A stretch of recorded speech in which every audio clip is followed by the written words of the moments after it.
இறை வேதங்களை பற்றிய சில தகவல்களை நம்மிடத்திலே கேள்வி பதிலாக பகிர்ந்து கொள்கிறார். அல்லாஹ் தஆலா வேதங்களை ஏன் இறக்கினார்? அல்லாஹ் தஆலா வேதங்களை மனிதர்களை நேர்வழிப்படுத்துவதற்காக வேதங்களை இறக்கி அருளினார். அல்லாஹ் எத்தனை வேதங்களை இறக்கி அருளினான்? அல்லாஹ் தஆலா பெரிய சிறிய வேதங்கள் என நிறைய வேதங்களை இறக்கி அருளினான். சிறிய பெரிய நிறைய வேதங்களை அல்லாஹ் தஆலாவினுடைய சிறிய பெரிய வேதங்களுக்கு என்ன பெயர்? சிறிய வேதங்களுக்கு சுஹூஃப்கள் என்றும் பெரிய வேதங்களுக்கு கிதாப் என்றும் கூறப்படும். பிரபல்யமான வேதங்கள் எத்தனை? அவற்றின் பெயர் என்ன?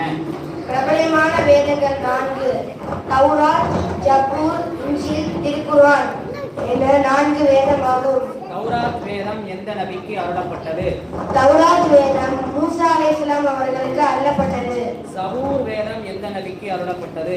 ஜபூர் வேதம் தாவூத் அலைஹிஸ்ஸலாம் அவர்களுக்கு அருளப்பட்டது. இன்ஜீல் வேதம் எந்த நபிக்கு அருளப்பட்டது? இன்ஜீல் வேதம் ஈசா அலைஹிஸ்ஸலாம் அவர்களுக்கு அருளப்பட்டது. திருக்குர்ஆன் எந்த நபிக்கு அருளப்பட்டது? திருக்குர்ஆன் நமது நபி ஸல்லல்லாஹு அலைஹி வஸல்லம் அவர்களுக்கு அருளப்பட்டது. சுஹூஃப்கள் எந்த நபிமார்களுக்கு அருளப்பட்டன? சுஹூஃப்கள் வேதம் ஹஜ்ரத் இப்ராஹிம் அலைஹிஸ்ஸலாம், ஹஜ்ரத் இத்ரீஸ் அலைஹிஸ்ஸலாம், ஹஜ்ரத் ஷீர் அலைஹிஸ்ஸலாம் மற்றும் பல நபிமார்களுக்கு சுஹூஃப்கள் வேதம் இறக்கி அருளப்பட்டது.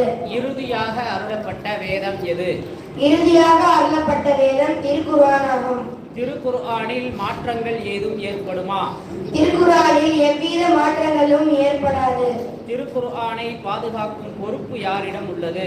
திருக்குர்ஆனை பாதுகாக்கும் பொறுப்பு அல்லாஹ் தன்வசம் வைத்துள்ளான். இறை வேதங்களில் மிக சிறப்பு வாய்ந்த வேதம் எது? இறை வேதங்களில் மிக சிறப்பு வாய்ந்த வேதம் திருக்குர்ஆன் ஆகும்.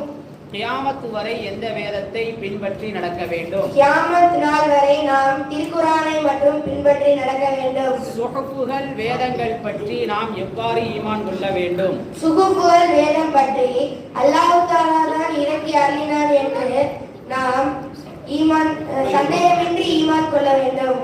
அஸ்ஸலாமு அலைக்கும் வரஹ்மத்துல்லாஹி வபரகாத்துஹு.